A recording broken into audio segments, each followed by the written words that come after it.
Hello नमस्कार सबैमा सत्य नै शान्ति हो भन्न चाहन्छु। यदि हामी असत्य रह्यौँ, झुटको खेती गर्यो भने त्यसले हामीलाई नै हानि पुर्याउँछ भन्न चाहन्छु।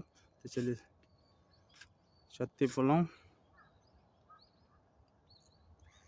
प्रकृति प्रेमी काम गरौँ, प्रकृतिको रक्षा गरौँ, मानवको रक्षा गरौँ, बचाउँ र बचाउँ भन्न चाहन्छु। हस्त धन्यवाद।